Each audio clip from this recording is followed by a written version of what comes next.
सतगुरु की महिमा अनंत अनंत किया उपकार नेत्र अनंत उभारिया अनंत दिखावनहार नेत्र अनंत उभारिया अनंत दिखावनहार।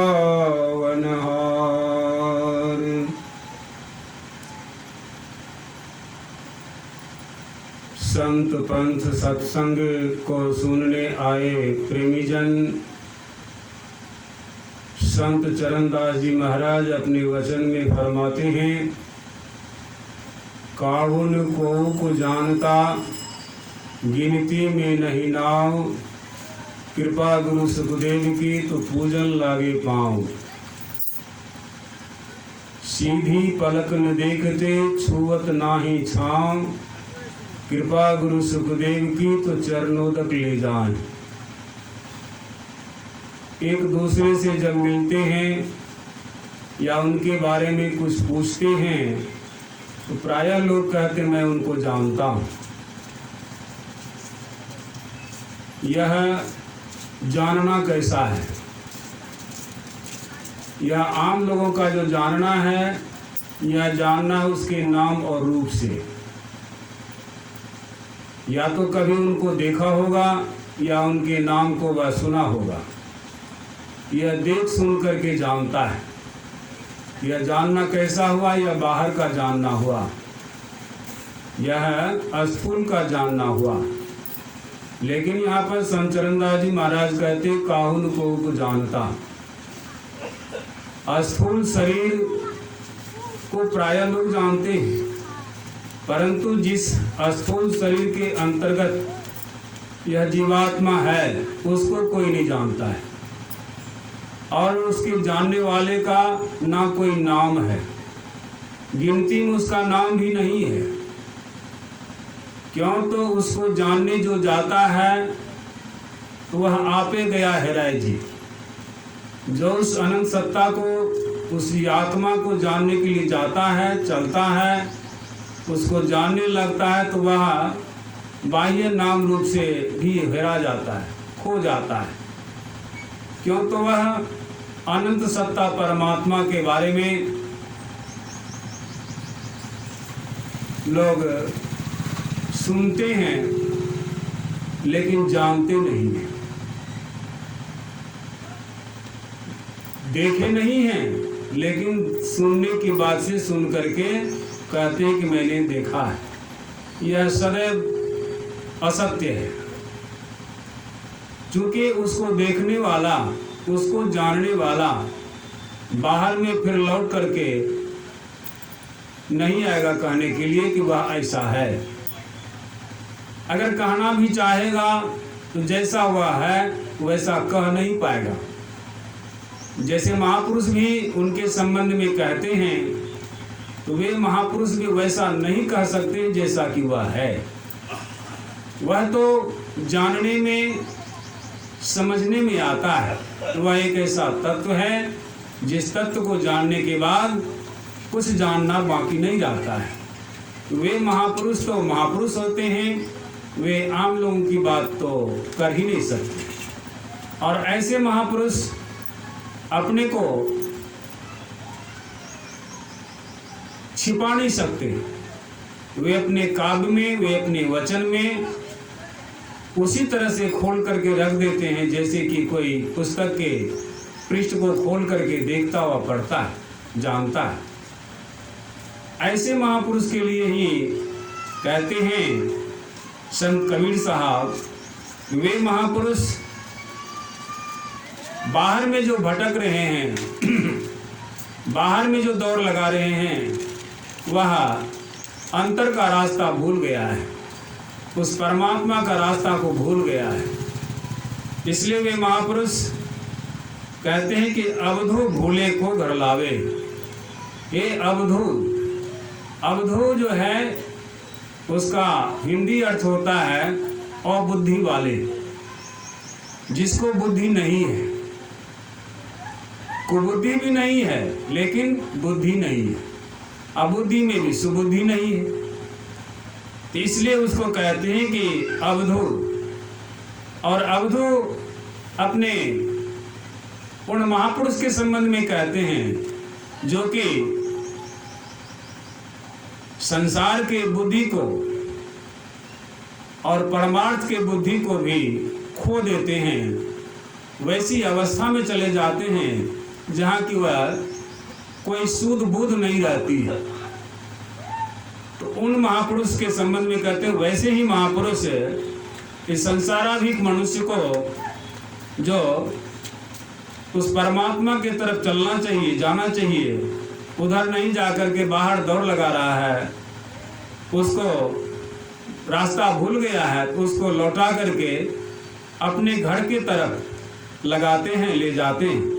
इसलिए कहते हैं कि अवधू भूले को घर लावे। जो अपना घर का रास्ता भुला गया है उसको वह लौटा करके अपने घर की तरफ लगाते हैं। ऐसे होते हैं सतगुरु।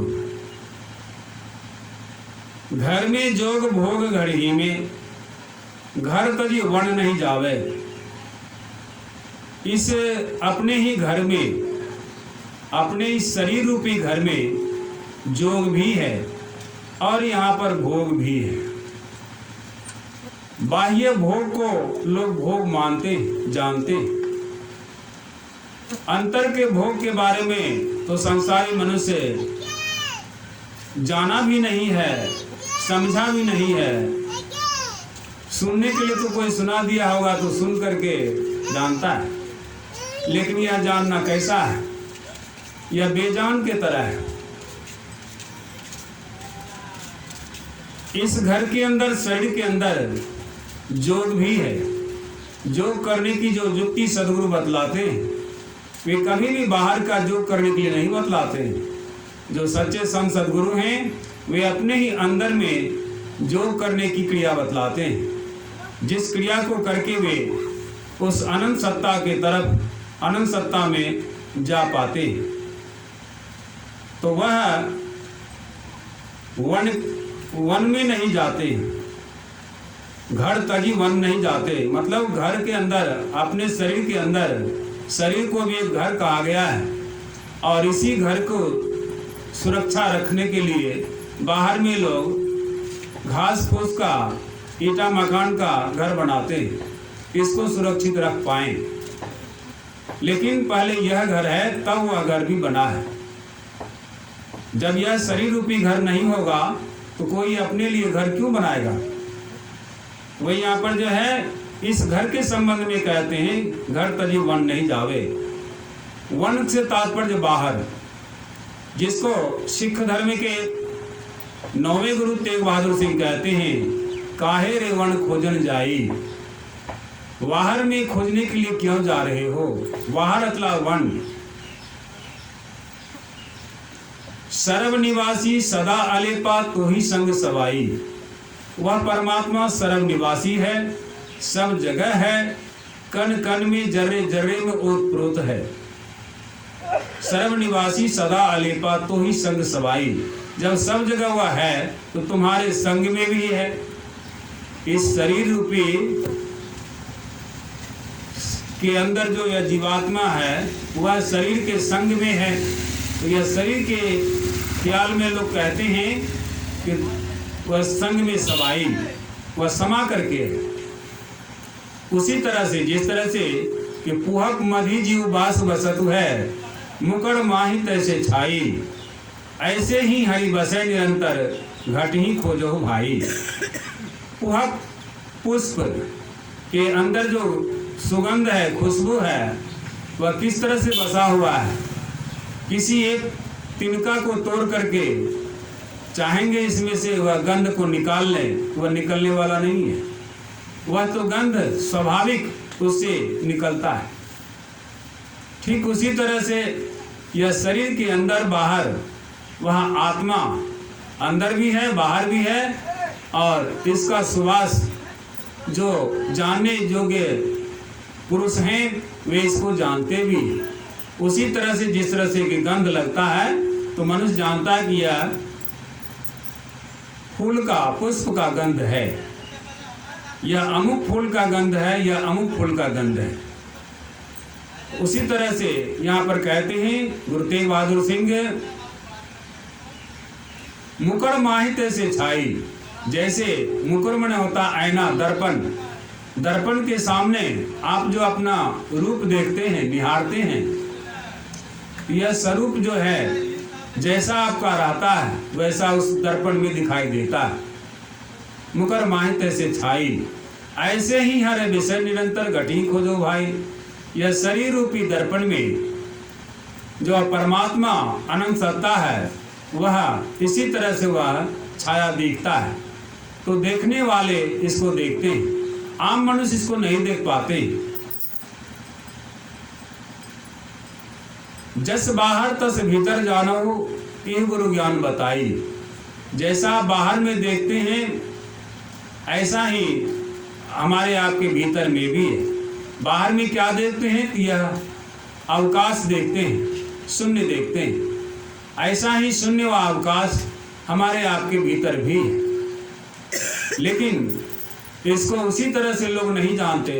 जैसे कि गोस्वामी तुलसीदास जी महाराज कहते हैं, है नियरे सूझत नाही, ल्यानत ऐसो जिंद, तुलसी या संसार को भोयो मोतिया बिंद।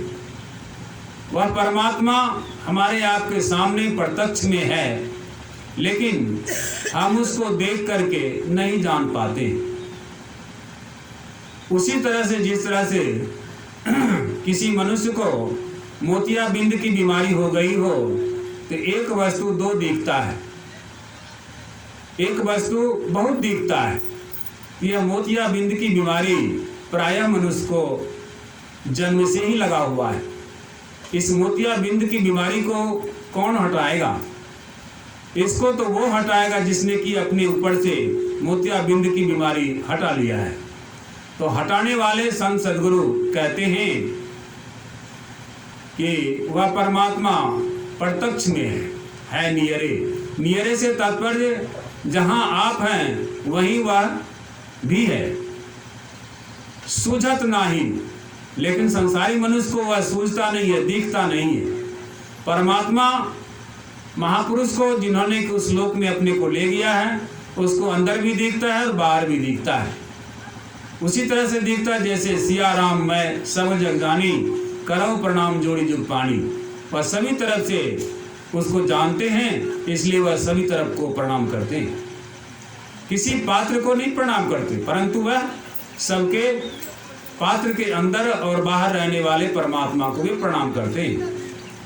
लेकिन संसारी मनुष्य उन महापुरुष को प्रणाम करते हैं उसी तरह से कि जैसे मैंने प्रणाम किया उसी तरह से मुझे भी ये प्रणाम करे।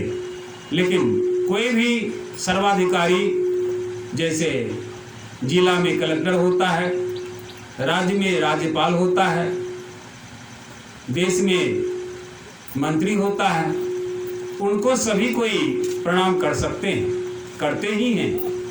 और वे सभी के प्रणाम को, अभिवादन को सिर हिलाकर स्वीकार भी करते हैं और वे सबों को सामूहिक प्रणाम करते हैं। वह किसी पात्र के तरफ जाकर के नहीं करते, वह तो सबको सामूहिक प्रणाम करते हैं। उसी तरह से वे सबको जानते हैं, सबके अंदर जो वह आत्मा है और बाहर भी परमात्मा है, उन सबको जानते हुए वह ऐसा प्रणाम करते हैं। यही यहाँ पर कहते हैं, वन के गए कल्पना उपजे। बाहर जो जाएंगे तो वह शांति की कल्पना उपजेगा। बाहर इतना दौड़ लगाए लेकिन शांति नहीं मिली। यह कल्पना आप कर सकते हैं, परंतु आपको शांति मिली नहीं। तब धो कहाँ समावे, तब वह शांति में कहाँ समा सकिएगा। घर में जुक्ति मुक्ति घर ही में। घर में अपने अंदर में ही वह जुक्ति गुरु बतलाते हैं, जिस जुक्ति के माध्यम से आप अपने को पहले देखते हैं और अपने को जब देखते हैं तो उसी तरह से आप परमात्मा को भी देखते हैं। जो सर्वव्यापी परमात्मा है उसको भी देखते हैं। वही यहाँ पर कहते हैं गुरु तेग बहादुर सिंह, जस बाहर तस भीतर जानो ये गुरु ज्ञान बताई, जन नानक बिन आपा चीने मिटे न भ्रम की काई। गुरु तेग बहादुर सिंह कहते हैं उसी तरह से भ्रम की काई लोगों पर नहीं मिटती है जिस तरह से कि अपने आप का पहचान वाला ज्ञान नहीं होता है। अरे पहले जब तक अपने आप को नहीं पहचानेंगे जानेंगे तो फिर दूसरे को आप क्या जान सकते हैं, क्या पहचान सकते हैं। इसलिए संत चरणदास जी महाराज भी कहते हैं कि काहुल को जानता, वह किसी को इसलिए नहीं जानता कि वह खुद को ही नहीं जानता है। अगर वह खुद को जान लेगा तो वह सबको जान जाएगा।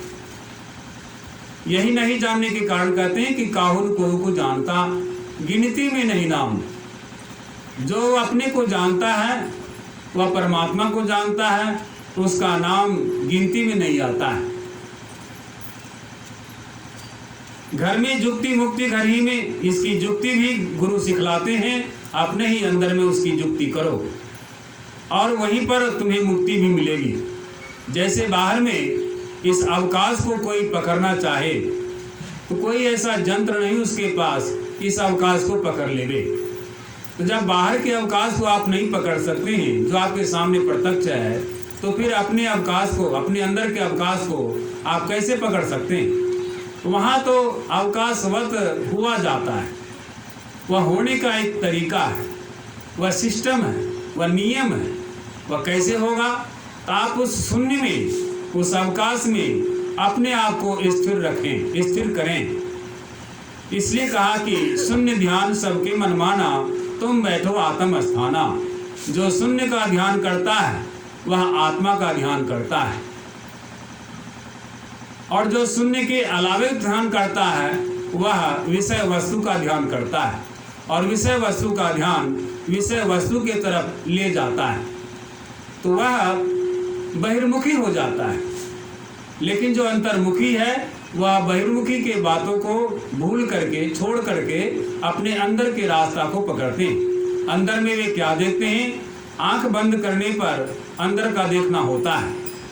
तो अंदर में क्या देखते हैं? श्याम पट देखते हैं। श्याम पट कहते हैं हिंदी में व संस्कृत में, लेकिन अंग्रेजी में कहते हैं ब्लैक बोर्ड। विद्यार्थी जब स्कूल में, विद्यालय में, महाविद्यालय में जब पढ़ने जाते हैं तो उसके दीवार पर सामने बेंच के ऊपर बैठते हैं और डेस्क आगे में रहता है। इसके सामने दीवार पर एक काला बोर्ड बना रहता है जिस पर वहाँ पर गुरुजी होते हैं, शिक्षक होते हैं, प्रोफेसर होते हैं। वह उस ब्लैक बोर्ड पर, काले पर्दे पर कुछ लिख करके विद्यार्थी को पढ़ाते हैं, सिखाते हैं, समझाते हैं। इस तरह से यह है। तो वहाँ भी गुरु की आवश्यकता है। ठीक उसी तरह से जो संत सद्गुरु हमको अंदर का रास्ता बतलाता है, वहाँ पर वह अंदर में वह समझाते हैं, सिखाते हैं, बताते हैं। इसी शून्य में, इसी काले पर्दे के मध्य अपने को देखने का कोशिश करो।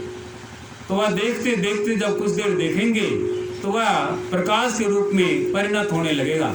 जैसे कोई रात्रि में बैठा हो आंख बंद करके या आंख खोल करके ही, तो रात्रि के अंधेरी रात में वह अंधकार देखता है।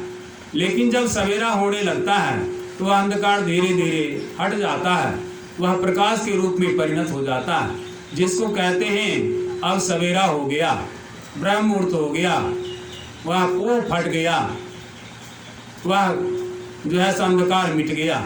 ऐसा प्रकाश हो जाता है कि बाहर में जब ऐसा प्रकाश हो जाता है तो कोई अंदर में बैठ करके देखे, स्थिर होकर के देखे, तो वह धीरे धीरे अंधकार मिट जाएगा और उसको उसी तरह प्रकाश होगा जैसे कि सवेरे का प्रकाश होता है। और उसमें भी यदि वह बैठा रहेगा तो सवेरा होने के बाद बहुत से धुन होने लगते हैं संसार में, बहुत सी आवाज़ होने लगती है और उसको लोग सुन करके विचलित हो जाते हैं। लेकिन अंदर में जो आप सुनेंगे तो वहाँ भी बहुत तरह के धुन होते हैं, लेकिन उन धुनों में जो सदगुरु बतलाते हैं कि मूल शब्द को पकड़ना है, सार शब्द को पकड़ना है, वह पकड़ने का जो तरकीब बतलाते हैं यह गुरु गम्य है। उसको गुरु जो नामदान लेने आते हैं उसके सामने वह खोल करके सुनाते हैं, समझाते हैं और करवाते हैं, तब उन्हें कुछ करने की अनुभूति होती है, वह करने लगता है। तो ठीक उसी तरह से यहाँ कहते हैं घर में जुक्ति मुक्ति घर ही में जो गुरु अलख लखावे, वह अलख परमात्मा जो है वह सदगुरु जो अंदर में होते हैं, जो बाहर में हैं वे अंदर में भी प्रत्यक्ष होते हैं और वहाँ उसको लखा देते हैं अर्थात दिखा देते हैं। जिसको संत कबीर साहब के शिष्य संत ज्ञानी साहब कहते हैं अदेख देखे, वह तत्व अदेख है, इस इंद्रियों से देखने में नहीं आता है, लेकिन परम प्रभु परमात्मा को परम संत सदगुरु उसको दिखा देते हैं। अदेख देखे, जब वह अदेख चीज को देखने लगता है, अदेख तत्व को देखने लगता है, तब क्या होता है, तो वहां पर वह विचार करता है। तत्व विचारे, वह तत्वता क्या है उसका वह विचार करता है। आप तरे औरों को तारे, वह खुद देखने वाला तो तर ही जाता है और उनके पीछे जो लगते हैं, जो उनके शिष्य बनते हैं, जो उनके भक्त बनते हैं, जो उनके दास बनते हैं, जो उनसे युक्ति सीखते हैं, उसको भी वे ताड़ देते हैं। जो गुरु अलख लखावे सहज शून्य में रहे समाना, वहां पर सहजे अथवा उसके लिए कोई मेहनत नहीं करना पड़ता, सिर्फ बाहर का देखना बंद कीजिए, बाहर का सुनना बंद कीजिए और यह सहज काम है। काम है ही नहीं, यह मेहनत है ही नहीं, यह कोई क्रिया है ही नहीं, यह तो आराम देने की, इंद्रियां को आराम देने की एक क्रिया है। जैसे आंख देखने की काम करती है तो इसको बंद कर लीजिए तो देखना बंद हो जाएगा, या आराम ही मिलेगा आंख को। कान सुनने की काम करती है तो कान को सुनना बंद कर दीजिए तो अंदर में क्या करेगा, अंदर का ही सुनेगा। तो वह अंदर का चीज जो है, अंदर का जो तत्व है उसको वह देखेगा और अंदर के शब्द को सुनेगा। वहां पर सहजे भक्ति हो रहा है और सहज ही उस शून्य में समाने का वह कोशिश करेगा, अशून्य से वह शून्य होने का कोशिश करेगा और होता चला जाएगा। सहज समाधि लगावे, वह शून्य में ही जो अपने आप को शून्य समझेगा, अपने आप को शून्यवत बना लेगा, अपने आप को अवकाश में रखेगा, तो उसकी शरीर जो है बाहर से शिथिल हो जाएगा। इसी अवस्था को समाधि कहते हैं। बाहर की हलचल उसके शरीर से होना बंद हो जाएगा और वह ऐसा नहीं कि वह मर जाएगा, लेकिन वहाँ पर वह जीवन काल में भी रहेगा और तब तक रहेगा जब तक कि वह समाधि में रह सकता है। उस अवस्था में जब तक रहेगा तब तक उसे किसी तरह का शरीर संसार का बोध या भान नहीं रहेगा, वह अपने आप में समा करके रहेगा। इसी अवस्था को समाधि कहते हैं। वह सहज समाधि लगावे, उन्मुनि रहे ब्रह्म को चिन्हे, उसका मन जो है ऊपर की तरफ लगा रहता है।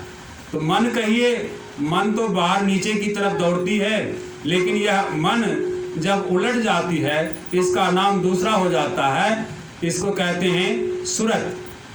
यही यहाँ पर कहते हैं उन्मुनि रहे।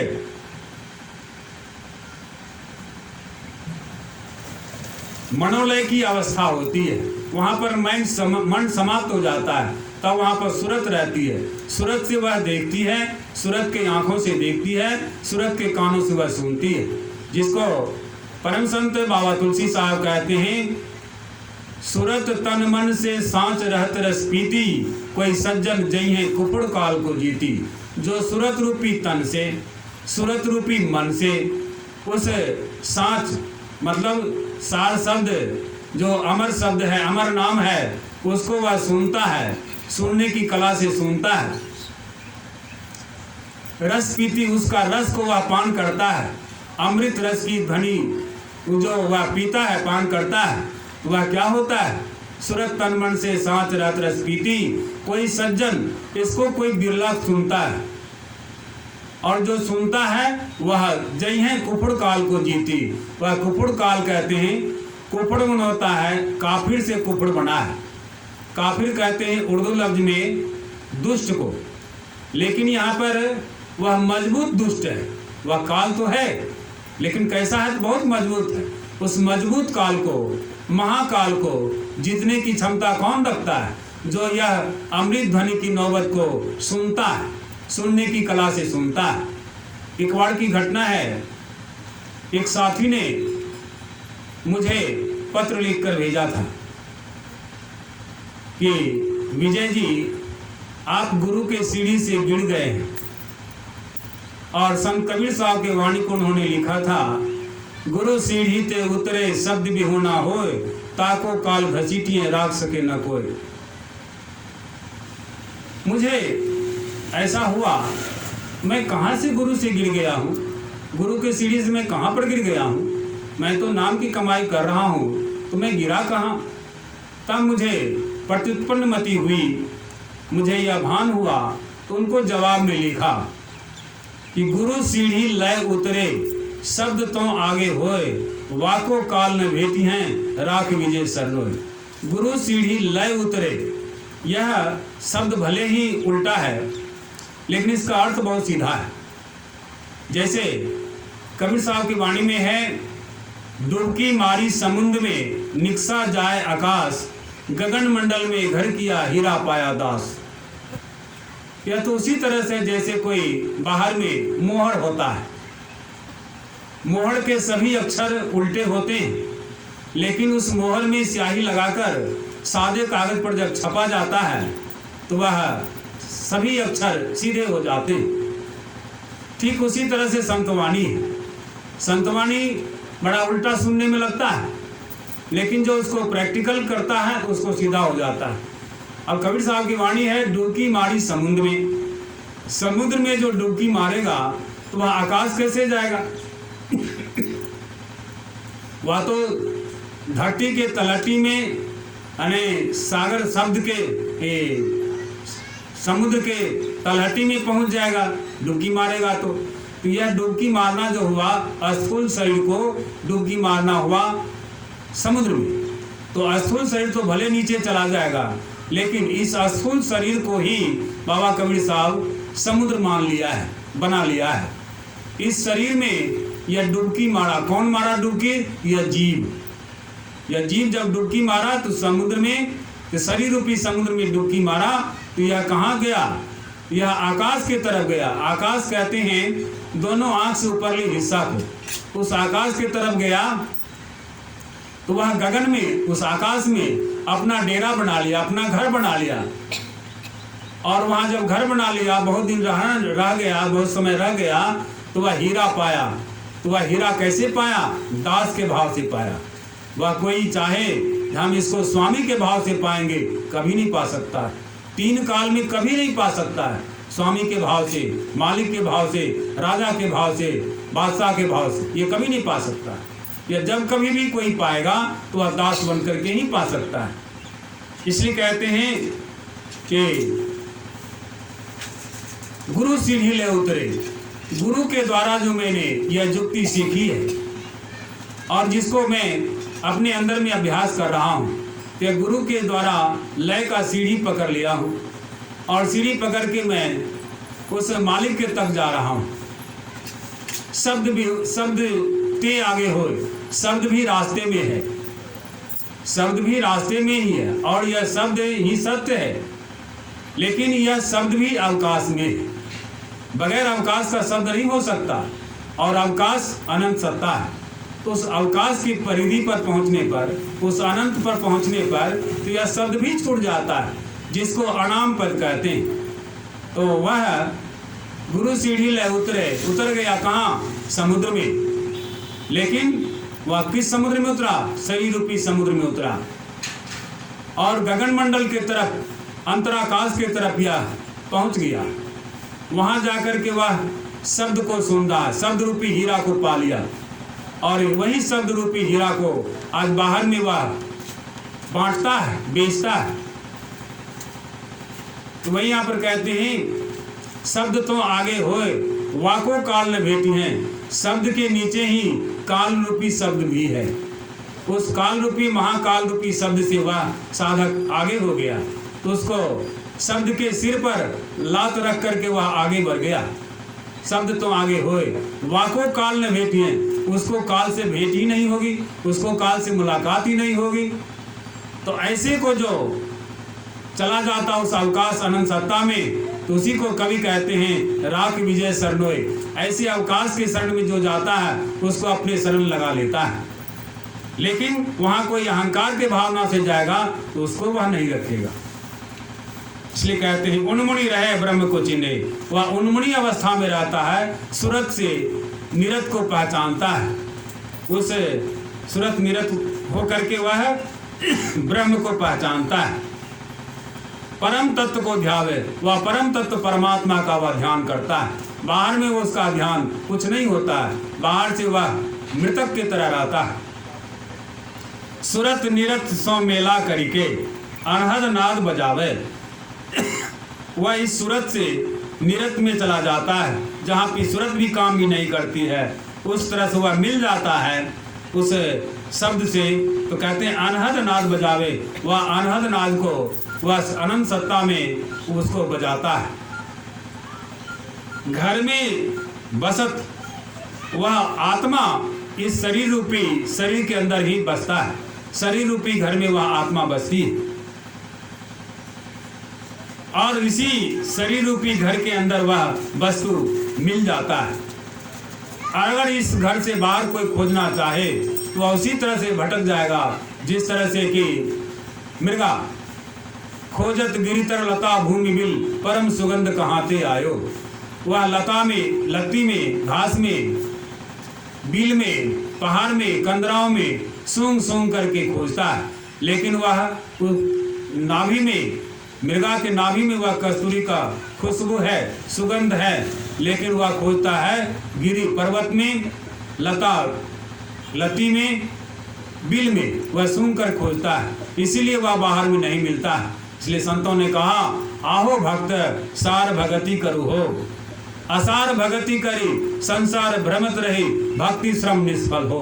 यह सारा भक्ति का श्रम जो है निष्फल चला जाता है। इसलिए कहते हैं घर ही वस्तु मिलावे, कहे कबीर सुनो हो अवधू ज्यों का त्यों ठहरावे। संत कबीर साहब कहते हैं कि वह अवधू जो है वह जैसा आप परमात्मा में थे वैसा आपको ठहरा देता, वैसा आपको वहाँ टिका देता है, ज्यों का त्यों ठहरावे। कबीर साहब एक दूसरे पद में कहते हैं तब हम ऐसे, अब हम ऐसे यही जन्म का लाहा, ज्यों जल में जल पैसन निकसे यूं ढूढ़ी मिला जुलाहा। तब कैसे थे? हम परमात्मा से मिल करके थे। अब कैसे हैं? अब जो है परमात्मा से अलग हैं, इसलिए दुख होता है। लेकिन संत कबीर साहब कहते हैं कि हमने साधन भजन के द्वारा उस परमात्मा में मिल करके अब वैसे हो गए हैं जैसे परमात्मा में थे। तब हम ऐसे, अब हम ऐसे, यही जन्म का लाभ, या मनुष्य जन्म का लाभ मिला। इस मनुष्य जन्म, मनुष्य शरीर से बहुत लाभ लेना चाहते हैं, लेकिन उन बहुत लाभों के सामने यह एक लाभ तुच्छ है। यह अपने आत्मा को जानना सबसे बड़ी बात है, और इसके अलावे जो कुछ जानते हैं, लाभ लेते हैं, वह तुच्छ है। इसलिए उस तुच्छ को छोड़ करके संत सद्गुरु कहते हैं अपने अंदर चलो।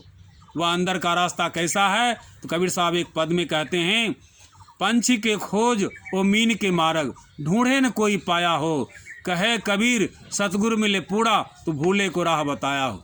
यह पूरा सदगुरु का काम है। वह नाम का भेद बतला करके अपने अंदर का काम कराते हैं, जो कि काम है ही नहीं, वह निष्कर्म है। कोई जो सोता है, सोने के समय उससे क्या क्रिया होती है? कोई क्रिया नहीं होती है, वह निश्चेष्ट हो जाता है, शरीर इंद्रियां उनकी शिथिल हो जाती है, और वह आँख के मध्य जो रहता था जगे हुए में, वह घट कर के नीचे चला आता कंठ में, तो उस समय वह स्वप्न भी देखता है, वहाँ भी क्रिया हो रही है। लेकिन उससे जब और नीचे चलाता है हृदय चक्र में, तब वहाँ कोई क्रिया नहीं होती, वह निश्चिंत रूप से सोता है। यह सोना जो है यह अधोगमन के तरफ, लेकिन इसे एक ऊपरली दिशा की रास्ता है। तीन अवस्था तजहु भजहु भगवान, इस तीनों अवस्था को तजने के बाद जो तुरी की अवस्था है, उस तुरी के तरफ जो चलता है उससे असली भजन होता है, उससे सार काम होता है।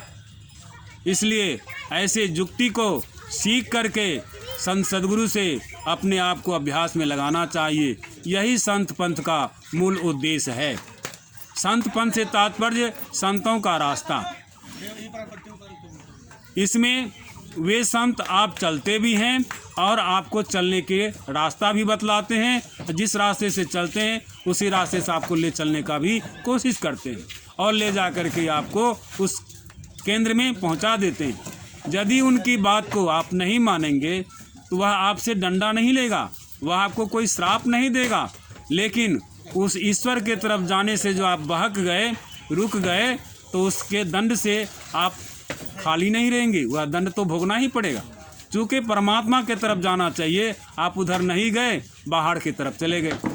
यही कबीर साहब कहते हैं कि वह रास्ता कैसा है, तो जैसे पंछी आकाश में उड़ती है, उसके कोई रोड, कोई सड़क कच्ची पक्की नहीं होता है, कोई लाइन नहीं होता है, यहाँ तक कि कोई रडार भी नहीं होता है।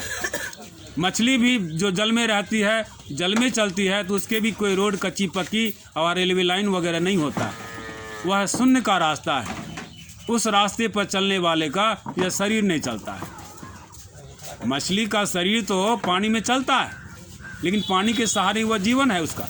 तो ठीक उसी तरह से हम आप जो इस शरीर में हैं, हम आपके चारों तरफ दीवार दे दिया जाए तो आप कहाँ जाएंगे? आप नहीं चल पाएंगे, आपको रास्ता रोक दिया गया। लेकिन यह रास्ता जो बना है बाहर में चलने के लिए, इस पर भी कोई रोक नहीं है, आप चल सकते हैं, चलते ही हैं, चल करके ही जाते हैं।